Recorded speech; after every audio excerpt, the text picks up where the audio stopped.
Kosha, let's start this segment slowly today with this peaceful protest of lefties losing it. Here are a group of vegans staging a mock funeral in a supermarket, and they place flowers on meat trays.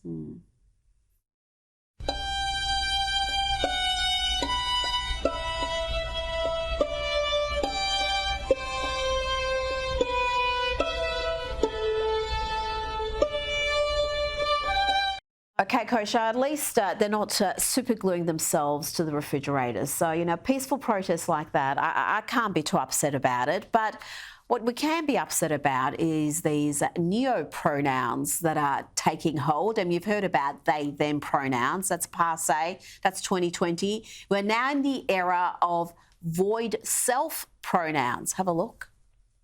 He, if you would refer to me as he, because that's also one of my pronouns. Have you seen Void? Void is on Void's way.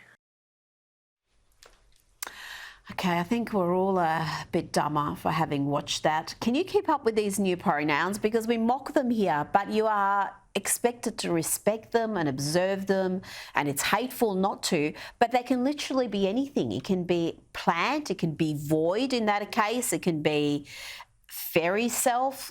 I mean, at what point will there be some limits on completely mangling the English language? I think only when the culture pushes back. Until then, we're not going to have any limits. And you're right, it can change in real time. So you're expected to have a rule book or a language book, and then it changes, and you don't even know that you're violating what the latest norm is. I didn't play you that whole video, but that is someone who's trying to explain the importance of this pronoun and why you should use it. They were having trouble themselves actually using it and providing examples because it's just unnatural. This is not how language works. Now, let's go to Charlie Kirk and Turning Point USA. They do some great work. Here they expose American students paying, well, small fortunes for college degrees, but who are so daft or perhaps cowardly that they cannot answer simple questions like, what is a woman?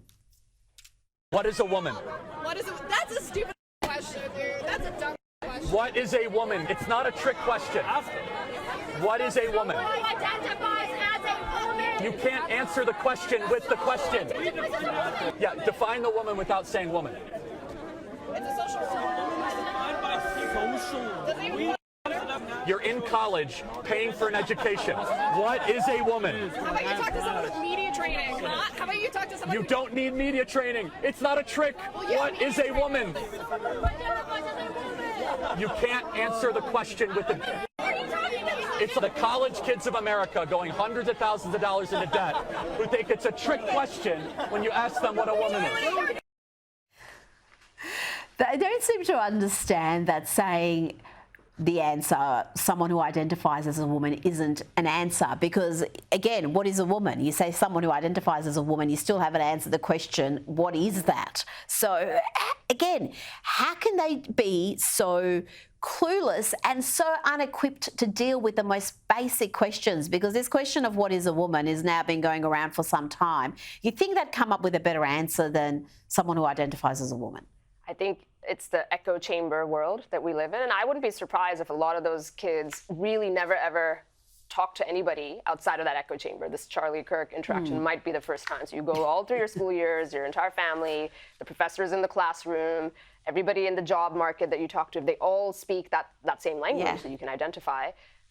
This was probably maybe the first time that student heard this question. Charlie Kirk was also faced with students calling him a fascist, but do they know what a fascist is?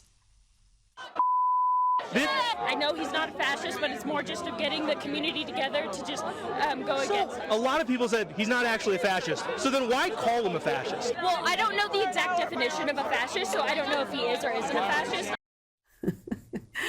It's almost amusing. In the space of a few seconds, she goes from calling him a fascist to saying, well, he's not a fascist, and then she admits that she actually doesn't know what the word means. She was kind of sweet, actually. Kind of in her, sometimes stupidity can be cute. It can be, and maybe this is why the federal government wants to do the loan forgiveness thing, because they're not learning anything in college, so I may as well get a refund. Well, if you want to know what a fascist is, I don't know, maybe have a look at your mates there or perhaps in the mirror, because fascists love shutting down their opponents. They love shutting down free speech and silencing people with intimidation and violence. Now let's go to some lefties losing it. Here are folks who seem to comprehend that 12-year-olds shouldn't be able to get tattoos. Not a good idea. But when asked about medical interventions like puberty blockers, well, this is what they say.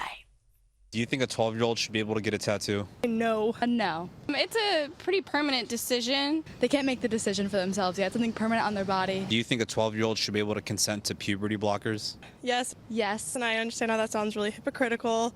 Yes, it's a permanent change on their body, but I think that at that point in their life, they probably know who they are, who they want to be. And you think so at 12 years old? Yes.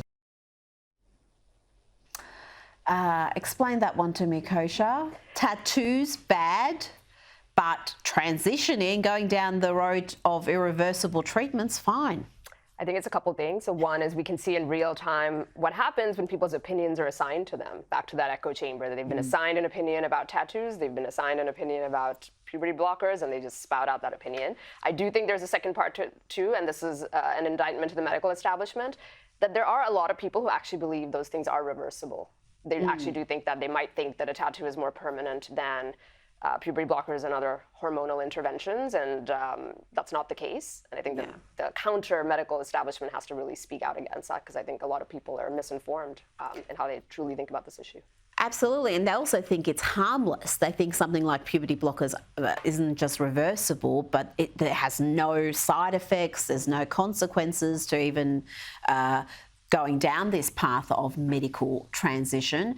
Now, let's go to lefties losing it on school boards. And this based mother in the US has given her school board a dose of reality and told them to focus on their core responsibilities, and that ain't indoctrinating children to be woke simpletons.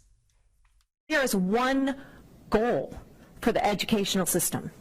It should be to prepare children to enter careers to be productive members of society. It is not a counseling session. It is not a self-help area. It is not somewhere to find yourself, and we should not be led by the children, for goodness sake. The children are called dependents for a reason. They depend on us who have fully developed brains. You cannot feel your way through life. That is just brilliant. She speaks for so many parents. She articulated that so well. It seems to all be about the kids setting the agenda, all about emotion, and very little about actually equipping them to deal with the real world. I think moms and parents, moms and dads, is the sleeping giant that's being awakened in this. And it's one of the few areas where actually I do see people who are traditionally from the left or the right converging, because when it comes to the kids and going too far in terms of how the classrooms are being run, they are uniting a little bit. And you see that whether it's the Glenn Youngkin election on that issue, whether it's the level of people that are now running for local school board elections, which is not something that they did, or you see clips like this. Maybe not enough, but I do think the tide is turning a little bit on parent rights. And you're also seeing that convergence when it comes to different ethnic groups. Again, a lot of the groups who've traditionally supported leftist parties are now protesting against some of these leftist positions. You're seeing the Muslim parents, for example. A lot of socially conservative migrant groups are not comfortable with this sort of stuff in the classroom anywhere near their children. And finally, let's go to an elementary school teacher in the US who makes an excellent case for homeschooling. She now identifies as non-binary, MXK, that's what she wants people to call her. And she's thrilled about inflicting such concepts on her young and no doubt confused students. Hi, here's some things my students have said / done since I came out and changed my teacher name. You have a new name? Well, yes, it's a name that makes me a lot happier, and that's why I changed it. I like your new name. I do too, but it's nice to know I have your approval. Mix? You mean like mixing you up like cookie dough? If that's gonna help you remember it, burrito works. Excuse me, Miss K, I need... It's Mix K! I did not ask them to do that. You guys are in 5th grade, so I feel like I can tell you this a little bit more. My new name is going to be Mix K, and I go by they and she pronouns. Yay! Woo! 5th graders, really. I mean, you do feel sorry for the parents of whoever is in her class, because what do?